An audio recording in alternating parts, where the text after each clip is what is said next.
Bienvenidos, guardianes de los secretos y exploradores de lo que yace en las sombras, a un nuevo viaje por los senderos del misterio. Hoy, nuestra expedición nos llevará a un territorio del más allá que es particularmente conmovedor y escalofriante. No buscaremos demonios ancestrales ni monstruos legendarios. Escucharemos los susurros de presencias mucho más pequeñas, cuyas historias están marcadas por una inocencia interrumpida y una tristeza que se niega a desaparecer. Esta noche recorreremos los pasillos de orfanatos silenciosos, nos sentaremos en los pupitres de escuelas vacías y caminaremos entre las tumbas de cementerios melancólicos para conocer las leyendas de los niños fantasma de América Latina. Son ecos de risas que se convirtieron en lamentos, de juegos que quedaron a medias y de vidas que terminaron demasiado pronto. Juntos conoceremos la figura traviesa y a veces temible de el duende, el niño espíritu que habita los umbrales de nuestros hogares. Sentiremos el frío en los pasillos del Palacio de Lecumberri, donde una niña aún juega a la pelota. Veremos las inexplicables manos infantiles en el Hospicio Cabañas de Guadalajara. Escucharemos la historia de la niña que pide una flor en el Panteón de Belén. Viajaremos a Argentina para desentrañar el trágico final de Rufina Cambaceres en el cementerio de La Recoleta. Seremos testigos del dolor colectivo de los niños perdidos de Armero, en Colombia. Oiremos el bote de un balón en una escuela solitaria de Lima. Y finalmente, sentiremos la pena de la bebé del cementerio de La Teja, en Uruguay. Preparen su corazón, porque las historias que vamos a escuchar no solo buscan asustar, sino también conmover. Son un recordatorio de que no hay fantasma más persistente que el de un alma que se fue antes de tiempo. ¿Listos para escuchar sus voces?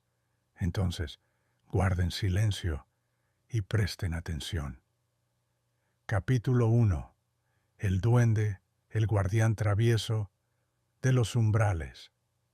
Nuestra primera historia no pertenece a un lugar, sino a todos ellos.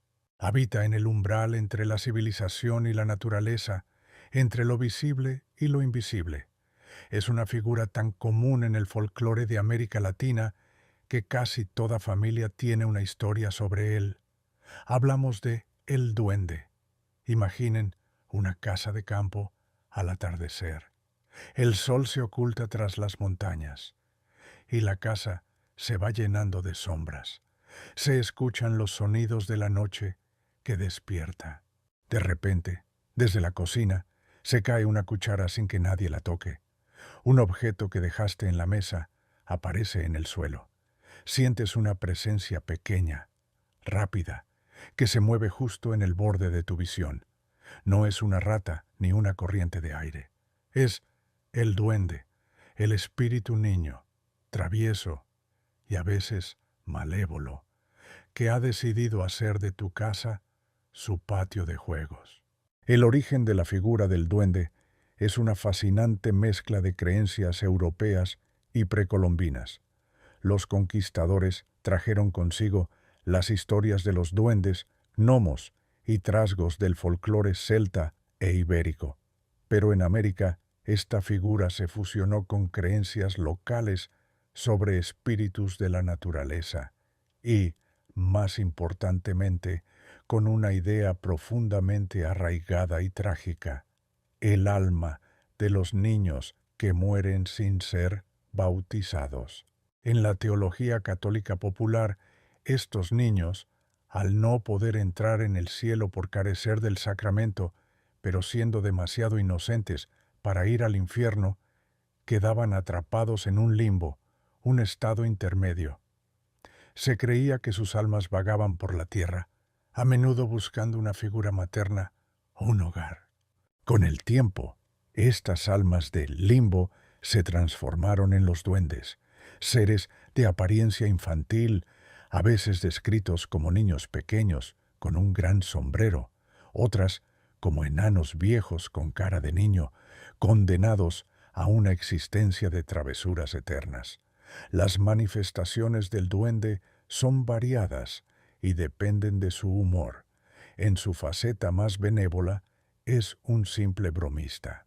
Esconde las llaves, cambia de lugar los objetos, desordena la ropa, tira de las sábanas por la noche o hace ruidos en el techo.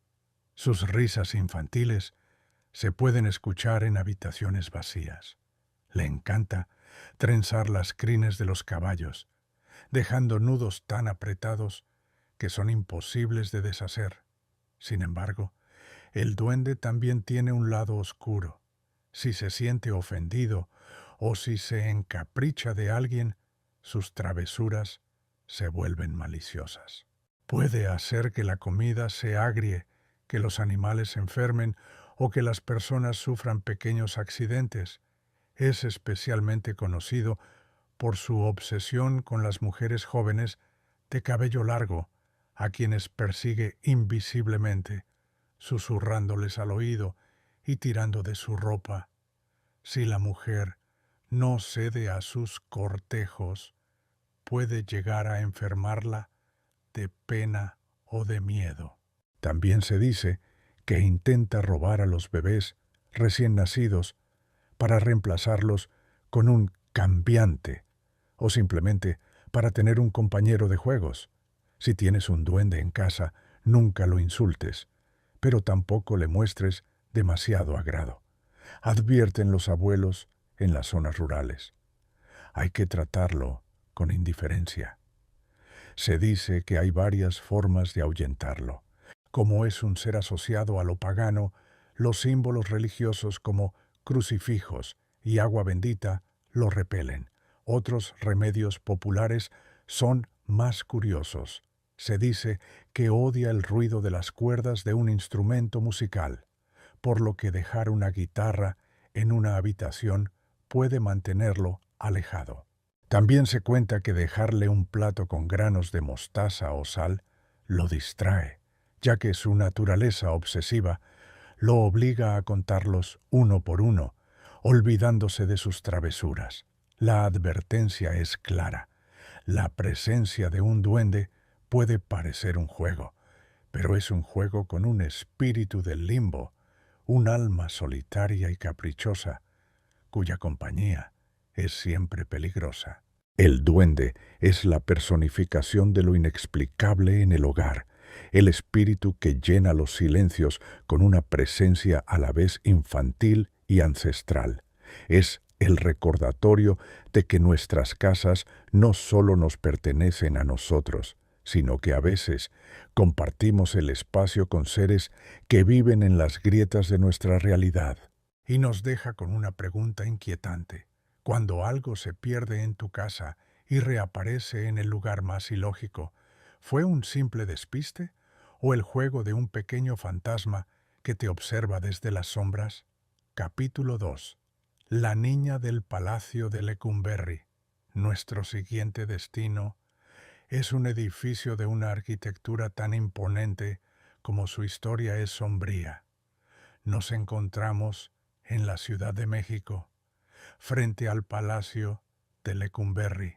Conocido como el Palacio Negro, fue durante más de 75 años la penitenciaría más temida de México. Un panóptico diseñado para que los guardias pudieran ver a todos los prisioneros sin ser vistos. Un lugar de sufrimiento, tortura y muerte. Hoy ha sido transformado en el Archivo General de la Nación, un laberinto de documentos y secretos de Estado. Pero se dice que entre los estantes polvorientos y los pasillos silenciosos no solo se guardan papeles, se guarda la memoria de sus prisioneros, y entre ellos el eco de una presencia infantil que se niega a abandonar la que fue su única y trágica casa. La historia del origen de este pequeño espectro es particularmente triste. Durante los años en que Lecumberri funcionó como prisión, era común que las familias de los guardias vivieran en dependencias dentro del mismo complejo penitenciario. La leyenda cuenta que uno de los alcaides o un guardia de alto rango vivía allí con su pequeña hija. La niña, de unos 7 u 8 años, creció en ese entorno opresivo y su único patio de juegos eran los pasillos y los patios de la prisión. Un día, mientras jugaba con su pelota, la niña cayó accidentalmente desde una de las galerías superiores, o en otras versiones, enfermó gravemente y murió dentro de los muros de la prisión. Su vida, corta e inusual, quedó para siempre ligada a ese lugar de desesperanza. Al morir en la prisión, su espíritu infantil, que no conocía otro mundo, se quedó atrapado allí, condenado a repetir eternamente los pocos juegos que conoció en vida. Las manifestaciones de la niña de Lecumberri son sutiles pero persistentes, un contraste escalofriante con la brutalidad que caracterizó al lugar. Los trabajadores del archivo, especialmente los guardias de seguridad, que hacen rondas nocturnas, son los principales testigos. El fenómeno más común es el sonido. En el silencio absoluto de la noche se escucha claramente el bote rítmico de una pelota de goma en los pasillos vacíos. A veces el sonido va acompañado de una risa infantil lejana. Otros reportan haber escuchado el sonido de pequeños pies corriendo por las galerías, justo fuera de su campo de visión. Algunos guardias afirman haber visto una pequeña figura sombría por el rabillo del ojo, una silueta que desaparece en cuanto intentan enfocarla. También se habla de objetos que se mueven solos, de puertas que se abren y cierran, y de una sensación de frío inexplicable en ciertas áreas, especialmente en el pabellón donde supuestamente vivía la niña. No es un fantasma agresivo, sino uno melancólico, atrapado en un bucle de juegos solitarios. Si oyes la pelota, no vayas a ver, déjala jugar. Es la recomendación no oficial entre el personal del archivo. No le gusta que la interrumpan. Los testimonios son numerosos y consistentes a lo largo de los años. Guardias veteranos y personal de limpieza juran haber tenido experiencias directas. Un relato particularmente famoso habla de un guardia que, harto del ruido de la pelota, gritó al vacío: «¡Ya cállate y déjame trabajar!». Inmediatamente, el bote cesó, pero fue reemplazado por un llanto desconsolado de niña que le heló la sangre. La advertencia es no interactuar. Se cree que la niña no es consciente de su estado y que interactuar con ella podría asustarla o anclarla aún más a su trágica existencia. Es un espíritu que debe ser ignorado, dejado en paz en su eterna infancia.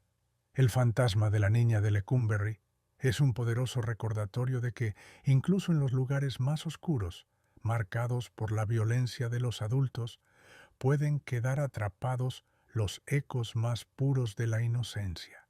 Su presencia es un contrapunto triste a la historia del Palacio Negro, y nos deja con una pregunta que flota entre los millones de documentos archivados. ¿Es su juego un simple eco del pasado, una energía residual, o es un alma solitaria que, noche tras noche, espera a que alguien finalmente venga a jugar con ella? Capítulo 3. Los niños del hospicio. Cabañas. Dejamos la capital y viajamos a Guadalajara, a uno de los edificios más emblemáticos y hermosos de México, el Hospicio Cabañas, un complejo neoclásico monumental, declarado Patrimonio de la Humanidad por la UNESCO, famoso por los impresionantes murales de José Clemente Orozco que adornan su capilla. Durante más de 150 años, Este lugar fue un orfanato, un hogar para miles de niños huérfanos, desamparados o enfermos. Fue un lugar de refugio, pero también, inevitablemente, un lugar de mucho sufrimiento y de muchas muertes infantiles, debido a las enfermedades y las duras condiciones de épocas pasadas. Y se dice que algunos de esos pequeños residentes nunca se fueron del todo. La historia del origen de los fantasmas del Hospicio Cabañas no se centra en una sola figura, sino en un colectivo de almas infantiles. Desde su fundación a principios del siglo XIX, el hospicio vio pasar a innumerables niños, en épocas de epidemias, como la gripe española o el sarampión. La mortalidad infantil era altísima. Muchos de los niños que murieron dentro de sus muros fueron enterrados en el cementerio del propio hospicio o en fosas comunes. La leyenda cuenta que los espíritus de estos niños, que no conocieron más hogar que el orfanato, y que a menudo murieron sintiéndose solos y abandonados, se quedaron apegados al único lugar que les dio cobijo. Son almas que no buscan venganza, sino consuelo, compañía y continuar con los juegos que la muerte les arrebató. Las manifestaciones de los niños del Cabañas son de las más famosas del panorama paranormal mexicano. Al igual que en Lecumberri, se escuchan risas, llantos y el sonido de canicas rodando por los largos y resonantes pasillos durante la noche. Los guardias de seguridad y el personal de mantenimiento son los testigos habituales de estos fenómenos, pero la manifestación más icónica y visual es la del gran reloj que se encuentra en uno de los patios. Se dice que este reloj, que llevaba años sin funcionar, de repente comenzó a sonar a las 2 de la mañana, la hora en que, según la tradición, morían muchos de los niños enfermos. Cuando los guardias iban a investigar, encontraban el reloj quieto, pero a veces veían pequeñas huellas de manos marcadas en el cristal empañado del reloj, como si los niños hubieran intentado jugar con él. Otra leyenda famosa es la de la Galería de los Lamentos, un pasillo donde se dice que se escuchan los llantos más desgarradores, supuestamente de los niños que eran castigados o que estaban en sus últimos momentos. Visitantes del museo, que hoy ocupa el edificio, han reportado sentir que les tiran de la ropa o sentir el roce de una mano pequeña en la suya, solo para darse la vuelta y no ver a nadie. Ellos solo quieren jugar. No les tengas miedo, tenles lástima, dicen algunos de los guías más antiguos del lugar, que han aprendido a convivir con las presencias. Los testimonios son parte de la identidad del Hospicio Cabañas. Investigadores paranormales han grabado psicofonías con voces infantiles que piden por sus mamás o que simplemente ríen. La advertencia para quienes visitan o trabajan allí es de respeto. Se pide no burlarse de las historias y mantener una actitud compasiva.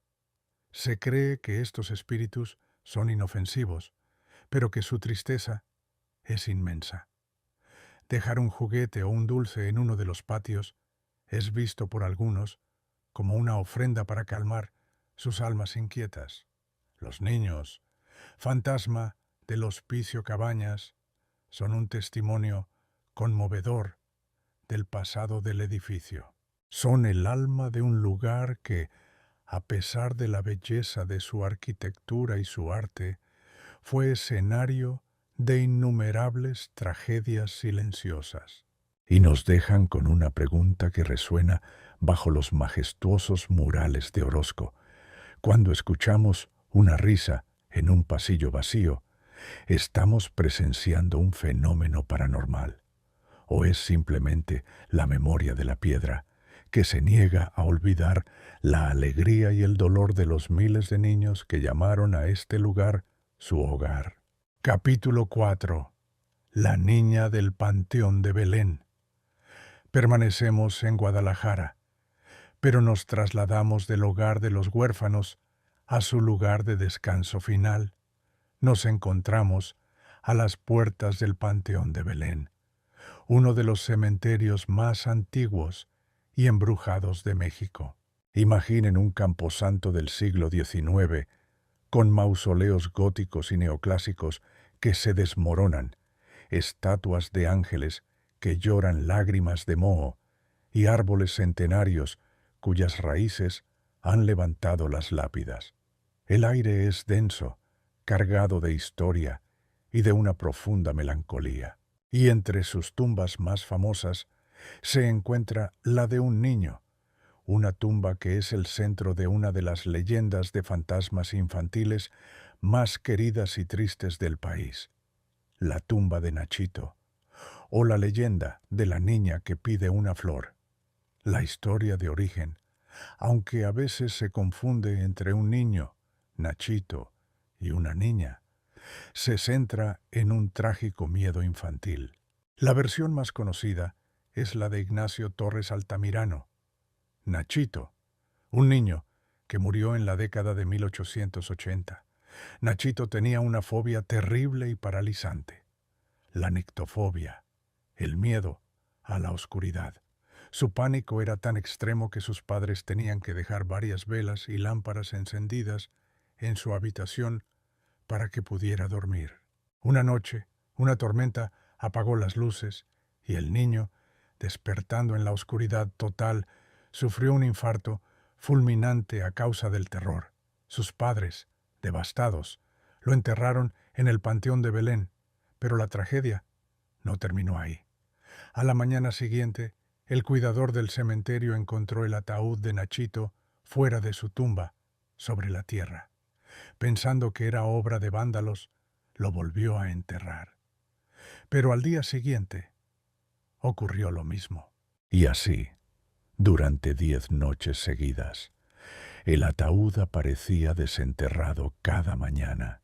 Los padres, desesperados, comprendieron que el terror de su hijo a la oscuridad se extendía más allá de la muerte.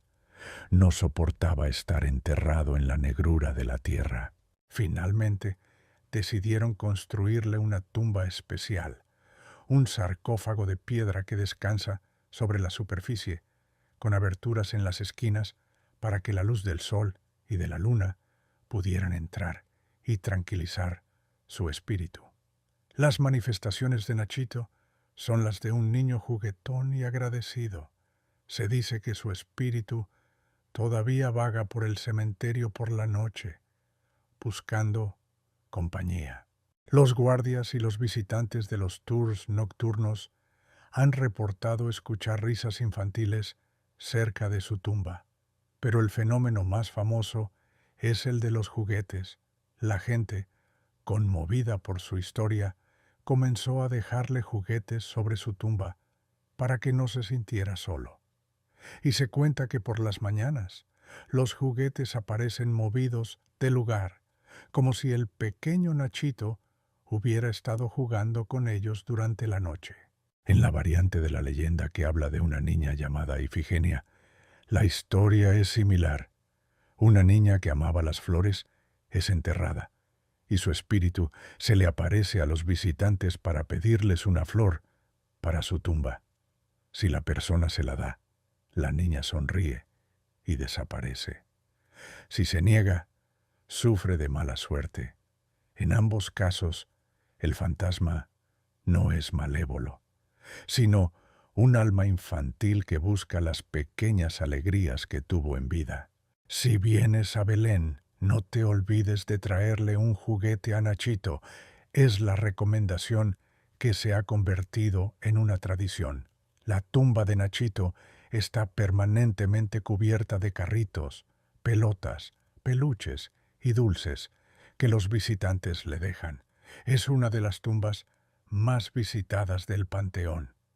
Los testimonios de los guardias son parte del atractivo del lugar. Hablan de cómo han intentado ordenar los juguetes por la noche, solo para encontrarlos desordenados de nuevo por la mañana, o de cómo han visto la pequeña sombra de un niño corriendo entre las tumbas. La advertencia es siempre de respeto y empatía. Se pide a los visitantes que no se burlen y que, si sienten una presencia, no tengan miedo, sino compasión por un niño que le temía a la oscuridad. La leyenda de Nachito es una de las historias de fantasmas más tiernas y conmovedoras. Transforma un lugar de muerte en un espacio de recuerdo y de un afecto que trasciende el tiempo. Su tumba no es solo un monumento a la muerte, sino un patio de juegos eterno. Y nos deja con una pregunta llena de ternura. ¿Son los juguetes movidos solo el efecto del viento? ¿O es el espíritu de un niño agradecido que por fin puede jugar en paz bajo la luz eterna de las estrellas? Capítulo 5. Rufina Cambaceres, la novia, cadáver de la Recoleta.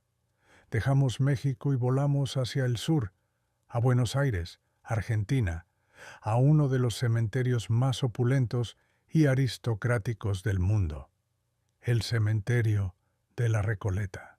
Esto no es un simple camposanto, es una ciudad de los muertos, con calles flanqueadas por mausoleos que son verdaderas obras de arte, mansiones de mármol y bronce, donde descansan los restos de presidentes, generales y las familias más ricas del país. Y en una de estas tumbas se esconde una historia de terror gótico, una pesadilla que se hizo realidad. Es la historia de Rufina Cambaceres, la joven que murió 2 veces. La historia de origen nos transporta a la alta sociedad porteña de principios del siglo XX. Rufina era la hija del famoso escritor Eugenio Cambaceres y de una bailarina italiana, Luisa Bacicci. Era una joven de una belleza legendaria, preparándose para su debut en sociedad. El día de su 19º cumpleaños, el 31 de mayo de 1902, mientras se arreglaba para ir a una función de ópera, su madre la escuchó lanzar un grito desgarrador. Cuando entraron a su habitación, la encontraron inmóvil en el suelo. 3 médicos la examinaron y trágicamente la declararon muerta, víctimas de una síncopa o un ataque al corazón. La familia, devastada, organizó un funeral rápido y la enterró en la bóveda familiar del cementerio de la Recoleta al día siguiente. Pero la historia de horror apenas comenzaba. Unos días después, uno de los cuidadores del cementerio escuchó ruidos provenientes de la bóveda de los Cambaceres. Aterrado, dio aviso a la familia. Cuando abrieron el ataúd, se encontraron con una escena que los marcaría para siempre. El interior del féretro estaba arañado y el cuerpo de Rufina había cambiado de posición. Sus manos y su rostro estaban llenos de rasguños y moratones. La terrible verdad se hizo evidente. Rufina no había muerto. Había sufrido un ataque de catalepsia, un estado que imita la muerte, y había sido enterrada viva.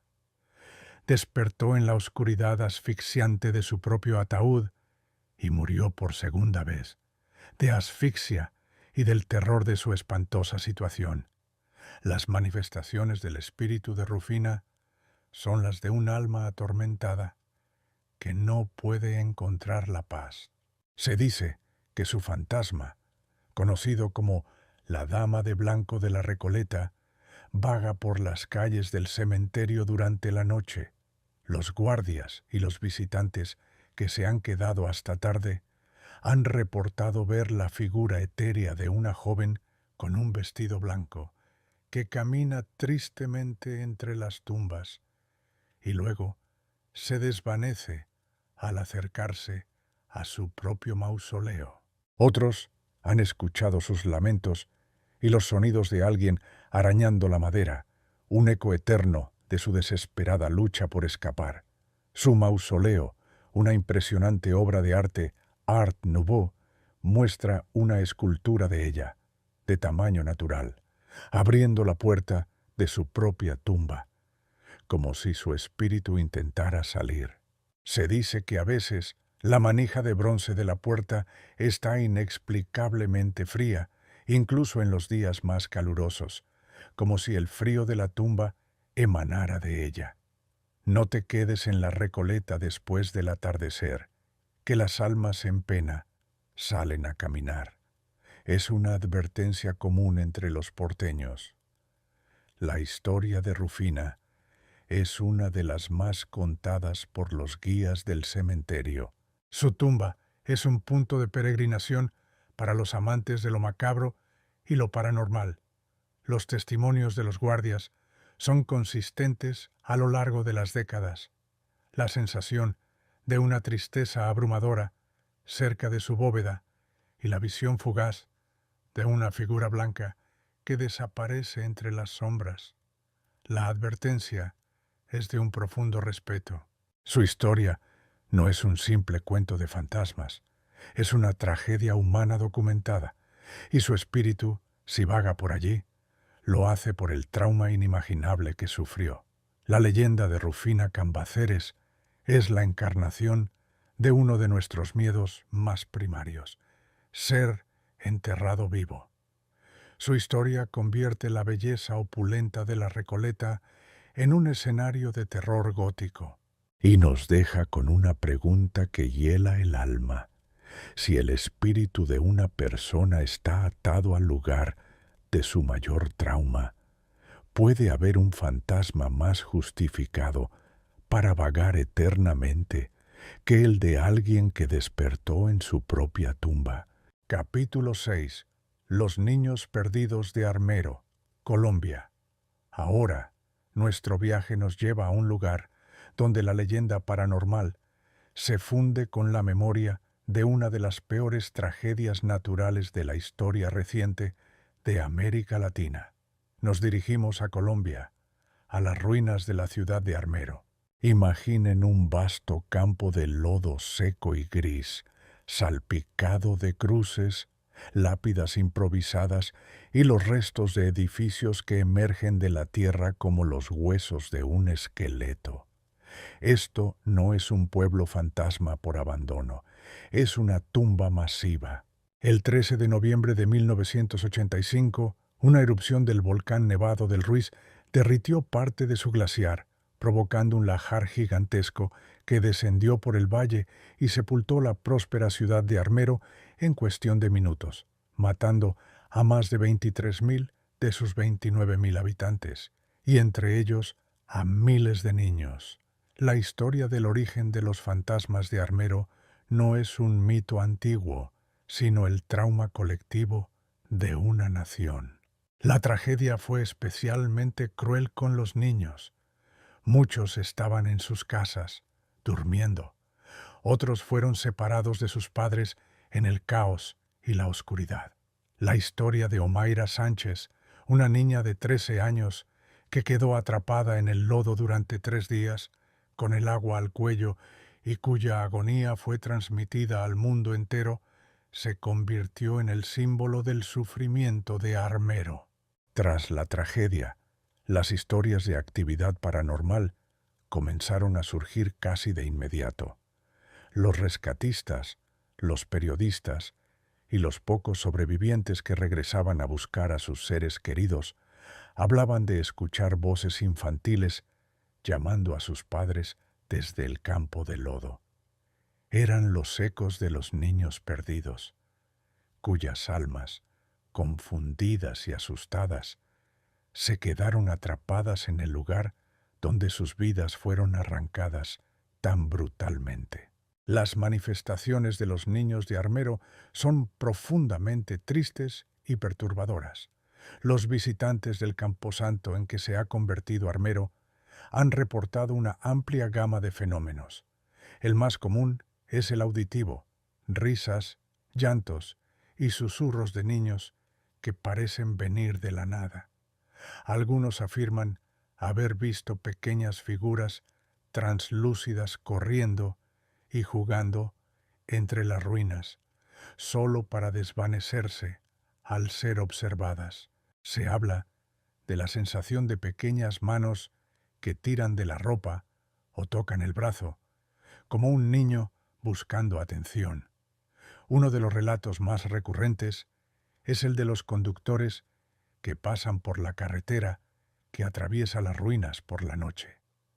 Cuentan haber visto a niños al borde del camino, haciendo señas para que se detengan. Cuando paran, los niños piden que los lleven a casa o que los ayuden a buscar a sus papás, para luego desaparecer del asiento trasero del coche. Se dice que son los espíritus que aún no han comprendido que están muertos y que sus familias también perecieron en la tragedia. Si vas a Armero, lleva dulces o juguetes. Déjalos en una tumba. Es un consejo que dan los locales a los visitantes. A ellos les gusta saber que no han sido olvidados. El lugar se ha convertido en un santuario popular. La gente deja ofrendas en las tumbas improvisadas, no solo por respeto a los muertos, sino también para pedir milagros. Se cree que las almas de estos niños, por su inocencia, son almas benditas que pueden interceder ante Dios. La advertencia para quien visita el lugar es de un respeto absoluto. No es un lugar para el turismo morboso, es una tumba abierta, un lugar de un dolor inmenso, y se cree que las almas que allí residen son extremadamente sensibles a las intenciones de los vivos. Los niños fantasma de Armero son el testimonio espectral de una herida que nunca ha cerrado del todo en Colombia. Son un recordatorio de que las grandes catástrofes no solo dejan ruinas físicas, sino también cicatrices psíquicas y espirituales que perduran en el tiempo y nos dejan con la pregunta más dolorosa de todas. ¿Es posible que un trauma tan masivo y repentino deje una impresión tan fuerte en un lugar que las almas de las víctimas, especialmente las de los niños, queden atrapadas, reviviendo eternamente su confusión y su pérdida? Capítulo 7. El niño del balón, el fantasma de la escuela. Nuestro penúltimo destino nos lleva a un escenario que es universalmente conocido por sus historias de fantasmas. La escuela. Específicamente, nos centraremos en un arquetipo de fantasma infantil que se repite con variaciones en toda América Latina, desde México hasta Argentina, pero que situaremos en una vieja escuela de Lima, Perú. Imaginen un colegio antiguo, con largos pasillos de baldosas gastadas, techos altos y un patio de recreo que queda en silencio al caer la noche. El único sonido es el del viento que silba a través de las ventanas. Pero a veces los conserjes o los maestros que se quedan hasta tarde escuchan otro sonido, un sonido rítmico, solitario y escalofriante. El bote de una pelota. Es el niño del balón, el fantasma más común de las escuelas latinoamericanas. La historia de origen de este fantasma suele variar en los detalles, pero la esencia es casi siempre la misma. Se trata de un niño, generalmente de entre 6 y 10 años, que amaba jugar al fútbol o a la pelota por encima de todo. Un día, durante el recreo o después de clases, mientras jugaba solo en el patio, ocurrió una tragedia. En algunas versiones, su pelota rueda hacia la calle y él, al correr tras ella sin mirar, es atropellado por un coche. En otras, se sube al techo para recuperar su balón y cae al vacío. O a veces, la historia es más siniestra. Es víctima de bullying y muere a causa de un golpe o un accidente durante una pelea en el patio. Sea cual sea la causa, su muerte fue súbita, inesperada y directamente ligada a su amor por el juego. Su espíritu, incapaz de aceptar que su juego ha terminado para siempre, se queda atado al lugar de su mayor alegría y de su muerte, el patio de la escuela. Las manifestaciones del niño del balón son casi exclusivamente nocturnas o durante los fines de semana, cuando la escuela está vacía y en silencio. El fenómeno principal, como su nombre indica, es el sonido inconfundible del bote de una pelota en el patio o en los pasillos.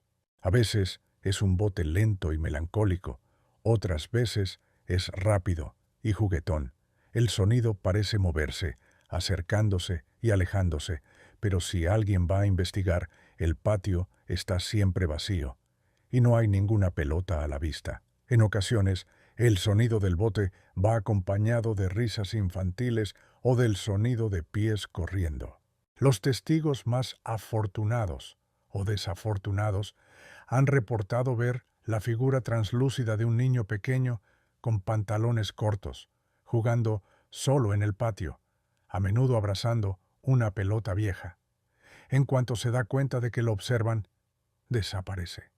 También se han reportado fenómenos poltergeist menores en las aulas cercanas al patio, tizas que se caen, borradores que se mueven o pupitres que aparecen desordenados. Déjalo jugar. Es lo único que le queda. Es el consejo que se dan entre los trabajadores de las escuelas que tienen su niño del balón. La mayoría de estas entidades no son consideradas peligrosas. Son fantasmas residuales, atrapados en un bucle de felicidad y tragedia. Se cree que no son conscientes de la presencia de los vivos, o que simplemente buscan un compañero de juegos. La advertencia es no molestarlo ni desafiarlo. Gritarle o intentar interactuar directamente puede asustarlo, haciendo que los fenómenos se detengan o, en raras ocasiones, se vuelvan más intensos. Es un alma que necesita ser tratada con delicadeza. El niño del balón es un arquetipo tan poderoso porque apela a una experiencia universal. La alegría del juego infantil. Su leyenda transforma las escuelas, lugares de vida y aprendizaje, en escenarios de una profunda melancolía nocturna. Es el recordatorio de que los ecos de la vida pueden persistir mucho después de que las luces se apagan, y nos deja con una pregunta que se queda flotando en el aire del patio vacío.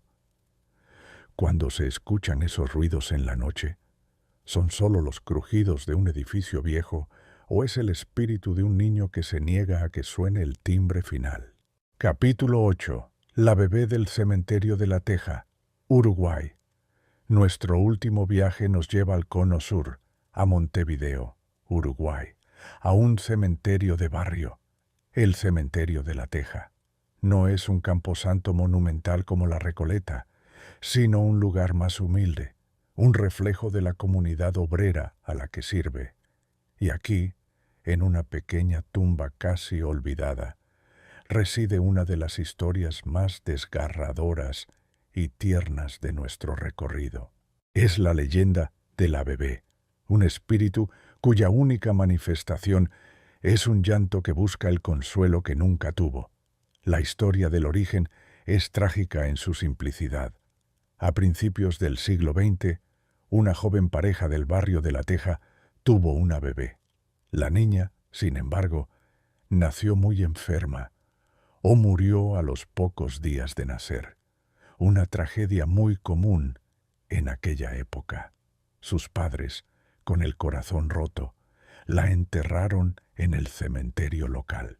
La madre, incapaz de superar la pérdida, iba todos los días a la tumba a llorar y a cantarle a su hija, intentando darle en la muerte el calor que apenas pudo darle en vida.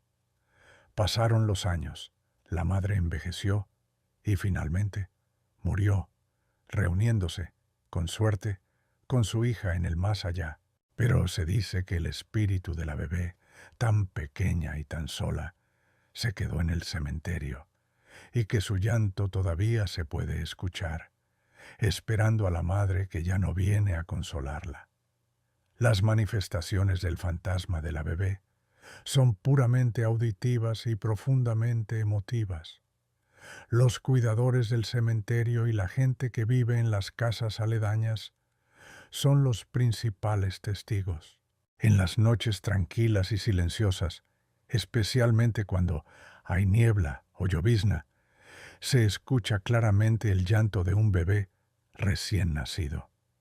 No es un llanto de miedo o de dolor agudo, sino un llanto persistente y desconsolado, el tipo de llanto de un bebé que busca el calor y el abrazo de su madre. El sonido parece no tener un origen fijo. A veces parece venir de una tumba, otras del aire mismo. Quienes lo han escuchado dicen que es un sonido que te parte el alma, que genera una sensación de tristeza y desamparo inmensa, a diferencia de otros fantasmas. No hay apariciones visuales, no hay fenómenos poltergeist, solo el sonido de una pena infinita y primordial. Pobrecita, todavía está esperando a su mamá, dicen las vecinas del barrio cuando escuchan el llanto. La leyenda está profundamente arraigada en la comunidad de La Teja. Se ha convertido en una historia que se cuenta para recordar a los que se fueron demasiado pronto. Se dice que algunas mujeres mayores del barrio, al escuchar el llanto, se acercan a los muros del cementerio y cantan una nana en voz baja, en un intento simbólico de consolar al pequeño espíritu. La advertencia, en este caso, no es de peligro, sino de empatía. No hay nada que temer de este fantasma. Su leyenda es una invitación a la compasión, a recordar la fragilidad de la vida y la profundidad del amor maternal. La leyenda de la bebé del cementerio de La Teja es quizás la más simple y pura de todas las que hemos explorado. No hay violencia, no hay venganza, no hay misterio que resolver. Solo hay la expresión más básica del duelo, el llanto de un bebé que se siente solo en la oscuridad. Y nos deja con la pregunta más tierna y triste de nuestro viaje. ¿Es el llanto que se escucha solo el juego del viento entre las tumbas? ¿O es el eco de un amor tan fuerte que ni siquiera la muerte ha podido silenciarlo por completo? Nuestro recorrido por los rincones más melancólicos de América Latina ha llegado a su fin. Hemos escuchado las risas y los llantos que resuenan en pasillos vacíos. Hemos sentido el frío de presencias que juegan en la oscuridad y hemos sido testigos del dolor de almas que se niegan a crecer y a partir, desde el travieso duende hasta la desconsolada bebé de La Teja. Cada historia nos ha mostrado una faceta diferente del más allá, una donde el terror se mezcla con una profunda y abrumadora tristeza.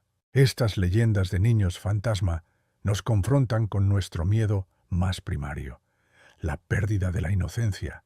Nos recuerdan que detrás de cada espectro hubo una vida, detrás de cada lamento una historia.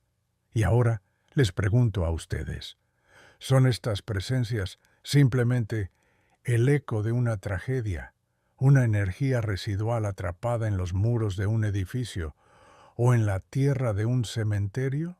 ¿O son almas conscientes, pequeños espíritus atrapados entre dos mundos, buscando justicia, consuelo o, quizás, simplemente a alguien que los recuerde? Gracias por acompañarme en este viaje tan emotivo y escalofriante. Ha sido un honor ser su guía a través de estos susurros del pasado. Si estas historias los conmovieron, dejen un me gusta para honrar la memoria de estos pequeños espectros. Suscríbanse al canal y activen la campana para no perderse nuestra próxima expedición. Y ahora es su turno. Díganme en los comentarios cuál de estas historias les ha dejado una huella más profunda, o conocen alguna otra leyenda de un niño fantasma en su ciudad o país. Hasta la próxima, guardianes de los secretos. Y recuerden, a veces los fantasmas más pequeños son los que ocupan el espacio más grande en nuestra imaginación. Imaginación, imaginación, imaginación, imaginación, imaginación.